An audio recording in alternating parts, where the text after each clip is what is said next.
My talk today really, is about applying linguistic frameworks to kind of the language and learning issues of our time, especially since the election of Trump and the new brand of populism that has emerged in the national discourse.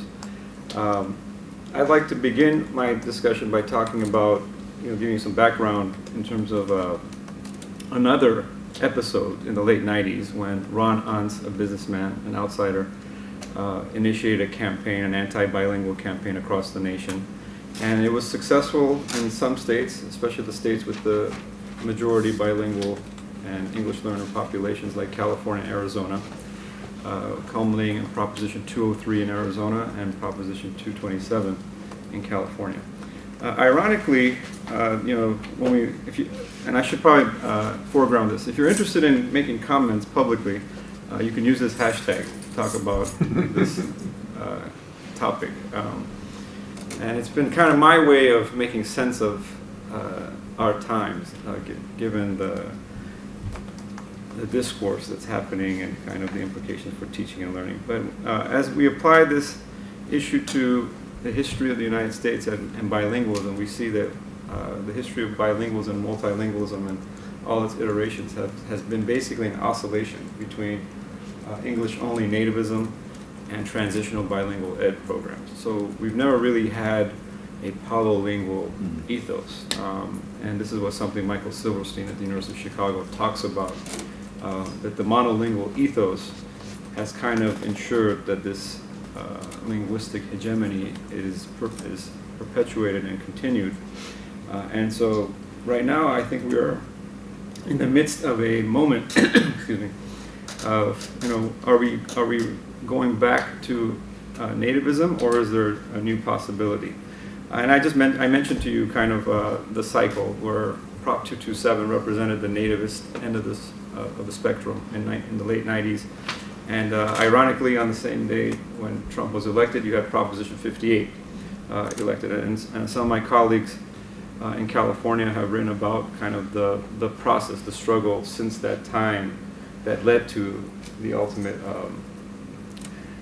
passage of Proposition 58. So my question, though, is: are we just moving in between this pattern, or is there an opportunity for a new polylingual, dual, bilingual kind of ethos to emerge out of this? And that's kind of the big so what for me. And I know it's very difficult to see that in this context, but I'm hoping that this talk and this theorizing would be somewhat of a hopeful conversation, and despite all the dystopian metaphors that are out there.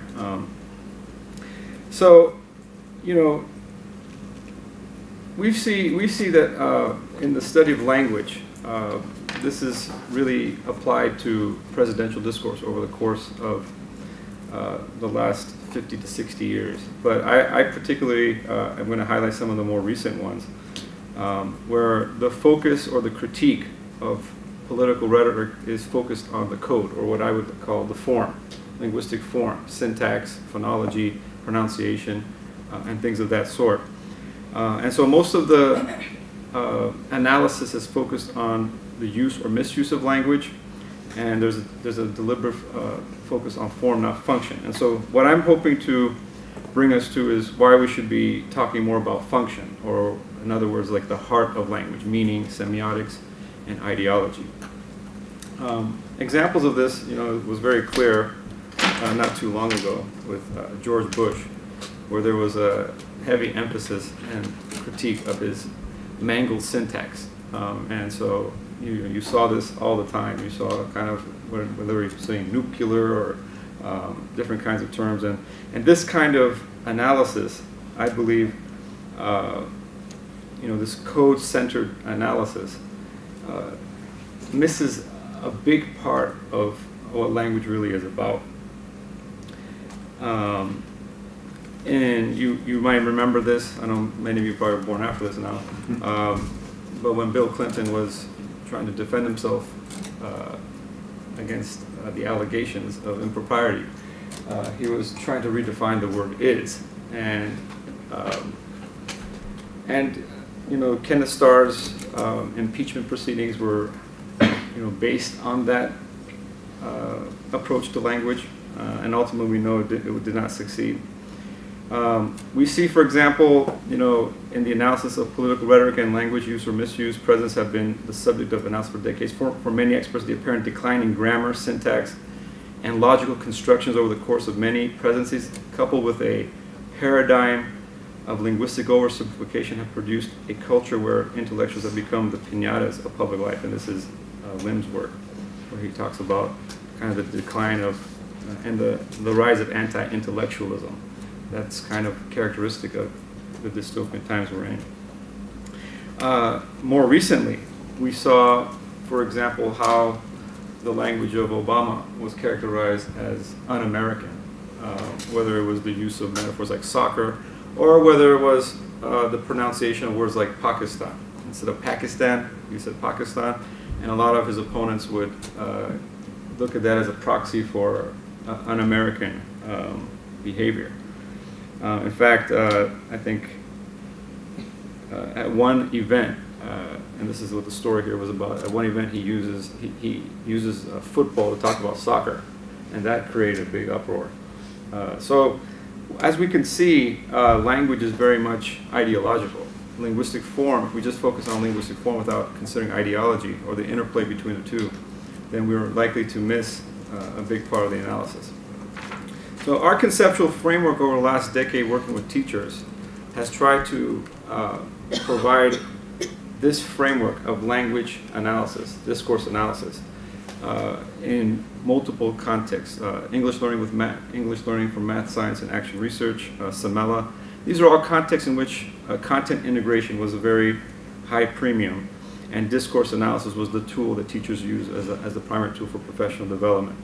In addition to aligning with funds of knowledge and also state standards and GSS standards and things of that sort. So this theory of language and learning is very much integral to what we do in our professional development. And over the last 10 years, we've worked with over 100 teachers in over 26 schools across CPS and a couple of schools outside of CPS to try to move this monoglot standard along towards polyglottism. I don't know how successful we've been, but that's our goal. Our theoretical framework asks teachers to focus on 4 questions. The first 2 questions, what do teachers say? How do they say it? What do students say? How do they say it? These are the aspects of language that we would consider the flesh of language, the bones, the things that can be easily transcribed, the things that are easily visible. Question. Even if you were to transcribe tonal properties, prosody, you would still be able to transcribe it. And so these are the things that we consider the starting blocks for any kind of linguistic analysis, any kind of connection between language and learning. But I think that would be insufficient. While it's necessary and it's important and it's critical, it is insufficient. And so the latter 2 questions, we think, are also instrumental towards a more comprehensive view of language and learning and how language connects to learning. And this is the issue of semiotics. What do people mean? What is their intentionality? What is their context of use? What are the underlying values and beliefs that are framing these conversations, these interactions, and how does that change over time? So the question of semiotics and ideologies for us completes the analysis of discourse in any context, especially as it pertains to learning and development.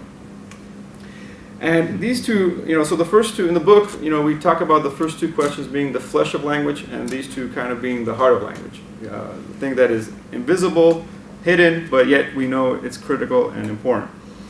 But in 2012, as we were working with some teachers and we were looking at their vignettes of student interactions, this whole framework kind of came under question for me a little bit. And I'll give you an example of this. There was a lesson where a student brings up, a student starts questioning whether they should even be involved in schooling in the activity because of 2012, the world is going to end. And so the teacher, when the teacher was analyzing this episode, they weren't sure how to bring this into the analysis because clearly this perspective was coming from an epistemology that was outside of formal schooling. And in public spaces, it's kind of a taboo to talk about that. So this student clearly talks about, you know, hurricanes, talks about how the Bible projects the destruction of the world, and so really everything was going to end, so everything was meaningless. And so this kind of brought together for me and reinforced the idea that, you know, ideologies are do not just exist in the vertical sphere of learning, which is, you know, traditional schooling, but also in the horizontal spaces, you know, the spaces outside of school. And so any kind of theory of learning would have to integrate both spaces. Otherwise, what do you do with this kind of stance? What do you do with this kind of perspective? Which I think, after the events of last year, it has become much more clear, at least to me, that these perspectives, these ideologies that are kind of mediating life outside of formal schooling, are playing a big role in people's attitudes and decisions and kind of ideologies. And so we need to be able to figure out a way to account for that. And this became very clear. One of the other aspect of the perspective that I want to talk before I go into that slide is the aspect of identity. The components that we talk about is nature identity, institutional identity, discursive identity, affinity identity, learning identity, and solidarity identity. So these are the different perspective aspects of identity that are accomplished through discourse that we try to, in addition to those 4 questions, that we try to kind of integrate in our analysis of discourse and learning in schools. And this, last September, this is when I started to think that something else was afoot in the election. When I was in a class, and one of the students, there was a discussion about there was a discussion about the locker room incident, the locker room talk that Trump did, if you remember, and this student said that he would be voting for. He would vote for Trump because he has cool hair, and that to me spoke to another aspect. Spoke to how fundamental affinity identity is in ideological behavior, and we see kind of this mocking of linguistic form all around. Whether it's the mocking of, for example, Melania's accent, which we have to ask, as someone who's working with English learners and bilinguals, how do bilinguals and English learners perceive this kind of mocking of an accent? Here we have a student saying, "I like Melania, she talks like my mom." What do you mean? She speaks with an accent and my mom likes her. And so these are all examples of how much the affinity identity, and here's the framework, learning as shift in identities, how the affinity identity plays a fundamental role in learning, and how we can analyze that through the use of language and language practices. And so this is kind of what has been occupying my mind as I've been processing the Trump, if you will, over the last year, to see how, because one of the things that's very interesting about this is that when Trump was elected, I think I want to take you back to exactly 1 year ago, 2 days, November 9th, so yeah, 366 days ago, a lot of people who were opponents of this were in deep shock. And even those who were voting for him were in deep shock because no one thought he could win. The polls didn't suggest this. None of the focus groups suggested this. So something was under the surface that wasn't being told. And so that explained the shock. And, I personally was shocked, and, somebody threw a rock at my window that night. So, I was already kind of emotional about the whole situation. So I was wondering, what's going on? What is not being said around me in the environment that I'm in? And, as you go through the stages of shock and anger, and then finally kind of acceptance and then empowerment, then the very next day when I was in class, I turned it over to the students and I had them write down their feelings on the board in terms of how they were feeling about the whole situation and kind of what this all meant. And so these are some of the words that they put up there. Everything. One of them, interestingly enough, put 2020, and then another student went up and put a slash in between the 2020. because they it was like a moment of clarity for them. They felt like now they've been pushed to action.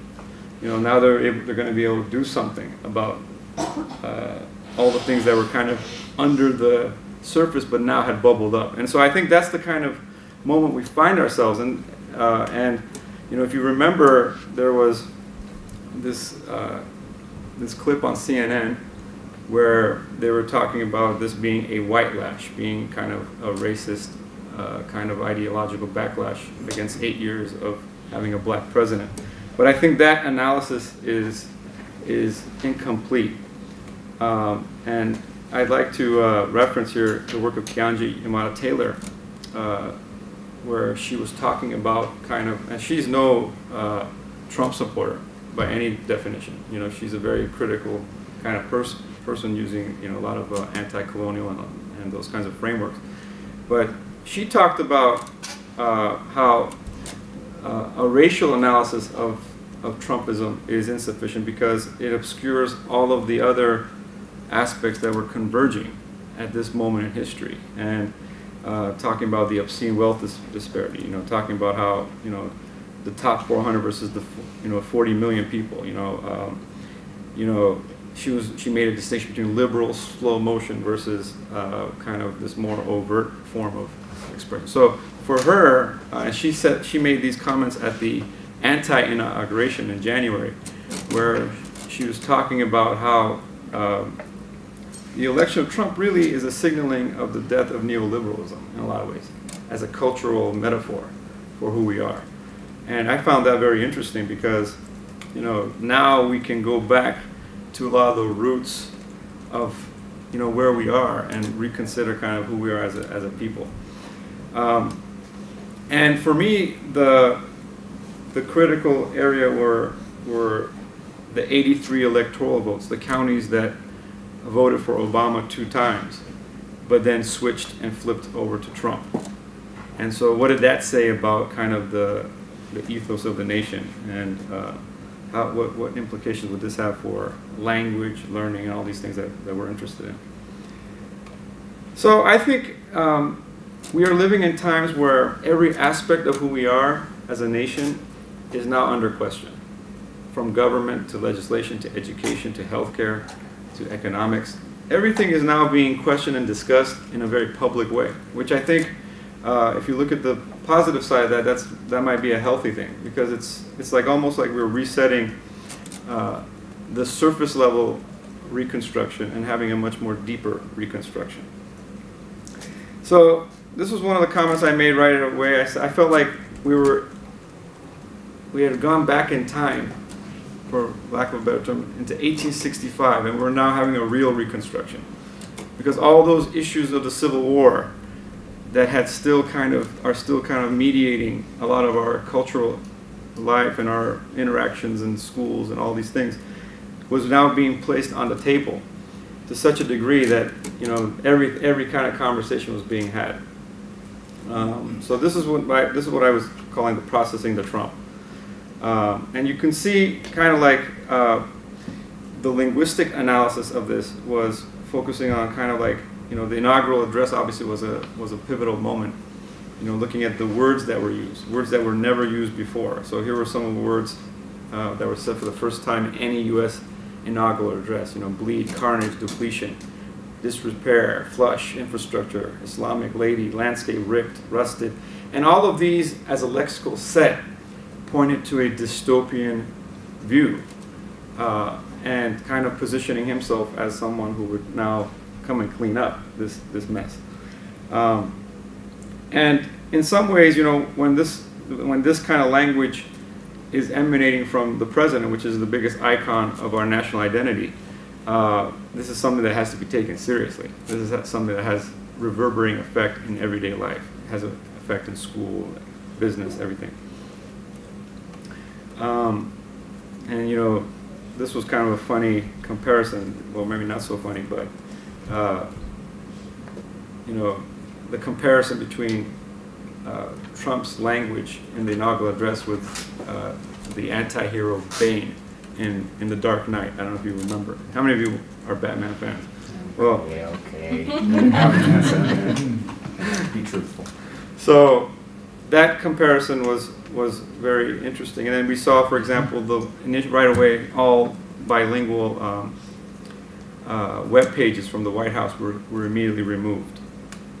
And throughout the campaign, this idea that we speak English, and kind of reinforcing that kind of very nativist, monolingual ideology of language that has dominated our national narrative.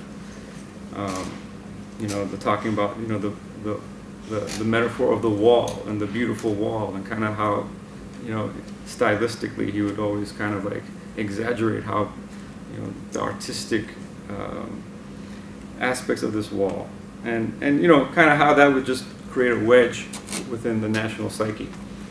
So the question is, how did we get here? That's the historical question.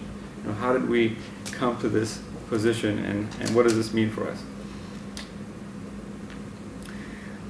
As I said, the focus, most of the analysis, so here, when we look at these analysis of Trump language, so much of this analysis is focused on the code, focused on the words, focused on the syntax, making fun of his 4th grade reading level, right? Making fun of his simple sentence structures, and here's like some examples of this. This was on and on, especially from the liberal establishment and intellectual community. Linguists, by and large, were really, when they were attacking Trump and Trumpism, they were attacking linguistic form. And this, I believe, is a big mistake, and I'm going to explain why. Here's some more examples. A transcriptionist's worst nightmare, long run-ons, pauses after subordinate clauses, word salad, early Alzheimer's. I mean, this is the kind of thing you see the critics of Trump constantly coming back to. And so it's really focused on the code, what is said, how it's said. It's not really looking at the relational function of language. It's not going deeper and trying to understand, well, why are people really displaying this kind of behavior? What's the history behind all of this? And so I think this is where I think George Lakoff's work and his positions right after the election were very important. That if you understand the values, if you understand the ideologies, if you understand the ideological frames, if you understand the histories, then you're much more likely to be able to unpack these behaviors that are not necessarily going to show themselves very well in explicit elicitations of language. They're not going to show up in polls. They're not going to show up in interviews. They're not going to show up in any kind of emphasis on code-centered analysis. So if you understand language as primarily a relational function, and by that I mean identity, then you know that mocking linguistic form is going to have the exact opposite effect. In fact, it's only going to reify the idea that you are an elitist, and you are detached, and you're not really interested in creating intersubjectivity or mutual understanding. Here's an example, of a meme that was circulating that was actually proven later to be false. You tell people a lie 3 times. So this was an attempt to try to connect Trump to Hitler, and to connect Trump to like Nazi propaganda, tactics. And this was a quote that was not really in the book, but this is kind of the kind of thing that was circulating. And really, what I want to kind of move us towards is why meaning making and authenticity is so important to understanding language as a whole. So yes, we do break it apart. We do have this analytical framework. We have these 4 questions. We have these different ways of looking at identity.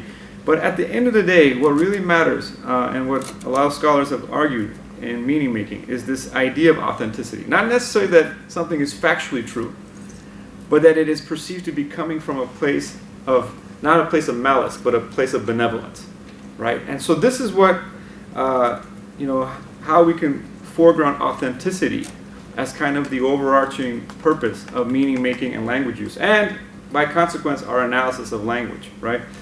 So, yes. Could I ask you, could you just explain it again? You're talking about meaning making authenticity. No. Yeah, go ahead. Could you just run it by one more time? What's this meaning of authenticity? You said that it's something like believing it's benevolent, but like, how's that authenticity? So authenticity is, defined in many ways. And so when we look at, if language is our unit of analysis, if language is kind of, this metric for meaning making, and we're saying, well, what is meaning? What really matters? What meaning gets made when, Right. when we speak? So when we talk about like what is said, how it's said, what is meant, what are the underlying values, when we talk about like all these different identities that inform people's actions in the world, what kind of brings all of this together? What really matters for people when they're connecting, especially in terms of the affinity identity? Yeah. And this perception of authenticity, and this concept of authenticity, which is used in multiple fields, but in language study, I think it means that there's this underlying belief that the person talking to me is with me, and the person talking to me understands where I'm coming from, and I'm willing to give them also the benefit of the doubt. So So that authenticity is more important than evaluating true or false. Exactly. It's underneath all of There's that. something about, so you can be, and I'm going to show examples of this. You can be false, Yeah. factually. You could be, But authentic somehow. but as long as you're perceived to be authentic, that trumps, no pun intended, it trumps kind of Factuality. the factuality. And this is kind of the hierarchy of values we need to kind of attend to when we're analyzing language, because language and meaning making is really a movement towards authenticity. I'm going to give you an example of, like, when it comes to the authentic meter, when it comes to who was perceived to be the most authentic, there were two candidates really. There was Bernie Sanders, and then there was Trump. And we have to ask ourselves that question: why were these two characters perceived to be more authentic, more relatable than all the other ones? And it's interesting because Bernie spoke a language that was the highest in terms of grade level out of all the candidates, and Trump spoke the lowest grade level, 4th grade. So Bernie was like 10th grade reading level, Trump was 4th grade reading level. But all the other candidates in between were, for some reason, considered inauthentic. They were not as relatable, or they were running on a resume, or they were kind of like not really showing who they are, or they're not connecting. And this election was really a movement. It signals a movement in terms of what's happening across the nation, especially in those swing states, that kind of makes us think. And here's an example, I think, that gives us some deeper insight into what how Trump voters were connecting with him as a candidate, as a symbol. In this magazine art, in this GQ magazine article in 2016 entitled "The Cult of Trump," you have all these people talking about how they were saved by Trumpism and how they connected with him, and kind of how he helped change their lives. And so you get into these narratives and you start asking, well, something deeper is happening here that goes beyond all of the factual error corrections, all of the simple issue-driven types of things that we think might motivate voter behavior. And the words that they're using, it's highly affective: loved, lived by, helped, adore, and these are all terms that are kind of indicative, indexing of a very deep bond and a perception of authenticity that I think is required for. And so this is what they're seeing. This was the picture that was used in the magazine, and as an anthropologist and as someone who's interested in meaning making, one of our tasks, I think, is to be able to get the emic view of the other, of the one that is strange, of the one that is not familiar. And I think for me, as someone who's kind of been insulated in academic circles for a long time, I think this moment in time represented a rearrangement of kind of how I have to engage the community and the society I live in order to get to this place of authenticity. And so I wanted to also make a connection to what are some analytic methods that have kind of bubbled up as potential methods, tools for measuring authenticity. And we really saw this kind of play itself out in this election. When you compare Hillary to Trump, what you see is that the Clinton campaign outspent the Trump campaign almost 6-1. But they were investing in very traditional kinds of media, TV ads. They had employed all these statisticians, but they were not really engaged in social media like Twitter, like Trump was. So Trump is really the first Twitter president. If Obama was the Facebook president, Trump is the first Twitter president. And the use of Twitter is interesting because if we look at, and there's a lot of things coming out now about bots and all this thing, which I'll get into. And this is a topic that is kind of very dynamic, as we say. It's new information is constantly making us think different. But Twitter in the summer of 2000, was one of the few platforms to predict a Trump victory. So think of how that sounds now in retrospect. Based on their analytics, because what is Twitter? Twitter is synchronic communication. Twitter is kind of in the moment. It's very it's responsive. It's kind of like there's not time to craft things. Like that's the appearance, that's the medium. It also gives you the perception of accessibility, right? So now this president is directly, at least at that time, this candidate is directly accessible to me. I can relate to him. And now, with this is a question that's kind of coming out. Like we know that there's a lot of bots out there, robots, things that are kind of given these algorithmic formulas to respond in very kind of typical ways that kind of create this dynamic across social media and across our language. So this is a part of the analysis that I won't get into today, but it's definitely something that's on my radar to see how this impacts our view of authenticity. So authenticity here doesn't even have to be a real person. It has to have a real formula. It has to tap into that real formula of meaning making. And as long as you can invoke that formula, you will be perceived as authentic. So yeah, I'm going to skip over the bot army and all that kind of stuff.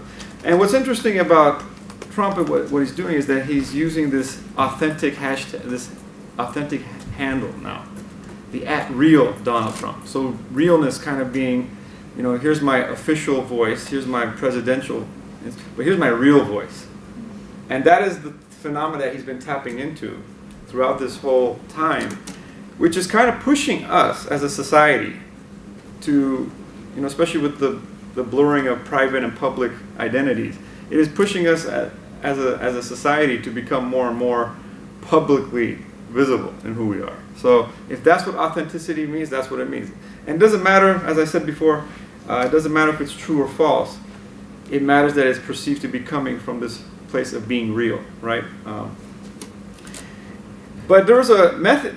This campaign, this language, this Trump language, has been in the making for a very long time. And one of the things that I wanted to draw your attention to was, if you look at like a phrase like "Make America Great Again," this was trademarked back in 2011. So he owns that language. He owns that phrase, and he owns a lot of the phrases, that are used in the campaign. And if you follow the trademark and if you follow the history of kind of what this means about owning language, owning words, this is a part of the analysis that, when I talk to you about what is said, how it's said, semiotics, now we're talking about kind of capitalism run amok, like now the ownership of words. Who gets, the idea that you could trademark images and words and ideas and basically, the propriety of this. And this issue has come into the forefront. Expressions like "you're fired," which were categorically used right after the election in a very theatric way.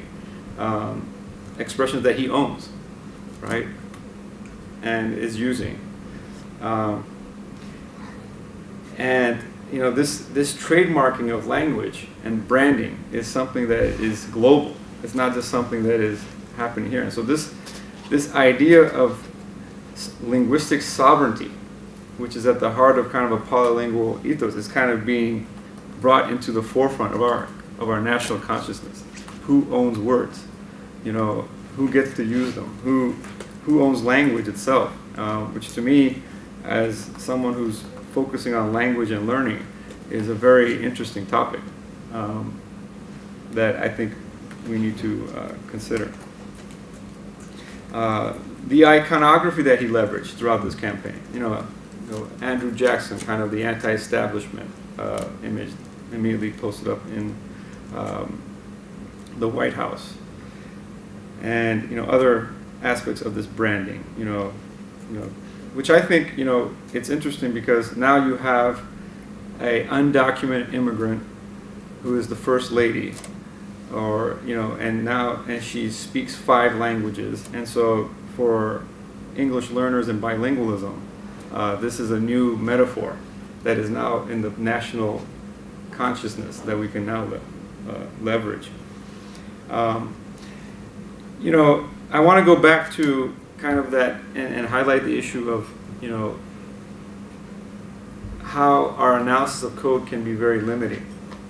When Melania gave her speech at the Republican National Convention, and obviously it came out that she had basically verbatim plagiarized Michelle Obama. A lot of people at that moment thought that this is it. This is the end of his campaign. I mean, you plagiarized, you violated basically linguistic rights. And if you look at Trump's reaction, where he pushed it all on the fake news and constructed the media as the enemy and just owned up to the mistake. And we saw this this is one of the most practical measures of authenticity, that you are able to make a mistake publicly and own it. And when he did this, she just made a mistake, and I think it was terrific how she came forward and just said, look, it was a mistake that I made. And that was it. That scored high on the authenticity meter, right? This supreme value of redemption that kind of mediates American public life, somehow, and that was true with Clinton, and that's why there's some feminist critiques of Hillary Clinton during the Monica Lewinsky trials. It's like, why isn't she standing by her husband? And why is she? Why isn't she? Or why is she not? Yeah. And so there was this kind of role that she was expected to play, and those values. One of the things that I think that's very interesting is these values, these tacit values, are now becoming more apparent, and there's a way for us to talk about it now. And so I think we're headed for a fundamental cultural re-examination of who we are as a nation. These are all hashed.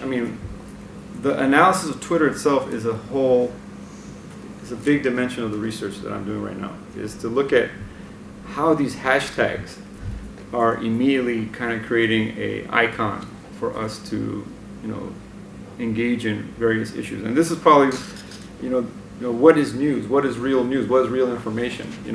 All of these issues are now coming to the forefront and making 1984 kind of like a reality today, especially when we hear kind of our politicians talk, and we hear educational policymakers talk, and we're not sure what to believe, and we're not sure what's real, what's not, and all these things are kind of being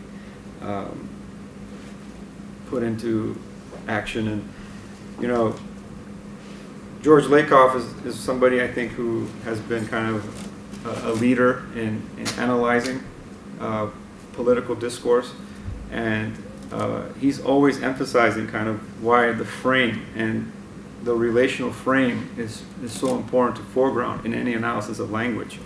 And so rather than having a reactive frame, it's very important to have a frame that stands for something. So one of the hashtags I'm looking at is how the "Not My President" hashtag doesn't really have a lot of internal cohesion, other than it's anti-Trump. And so when you stand for nothing, when you don't really have a clear affinity, when you're kind of all over the map in terms of ideological frames, that can't be a successful opposition. It might draw a line in the sand in terms of what you're against, but it doesn't say what you're for, and that is not something that people ultimately will gravitate to. And so it's very important to have affirmative frames, and in this language, affirmative hashtags, when journalists and media are being attacked. So this is kind of the response, the truth matters. So this is interesting coming from academia. For academia to now start talking about truth is something very new, given the postmodern turn in academia, that there is no truth, everything is relative. So now we're kind of in a position where we gotta say, wait a minute, if we say there's no truth, this is what we get. We need to be able to identify some affirmative truth in this world. Otherwise, people will not resonate with that. Can I ask you a question? Yes. Do you think that that's a function of George Lakoff communicating in Twitter? In other words, I don't think you would see that argument. Well, I don't know. I haven't read the book. I don't think you would see that argument about protect the truth. I'll show you where the line is between truth and falsehood. But in Twitter, you don't have space to say all. I don't know. I mean, do you read it as kind of this is what happens when academics engage in these discourse modes that force us to use something other than million-dollar words? Well, his general approach is to say, you have to know your values. So you have to, in the language of our framework, you have to know your ideologies. You have to be able to name it. You have to be able to say what it is, not necessarily what you're against. Yeah. And you just have to create a frame that helps. He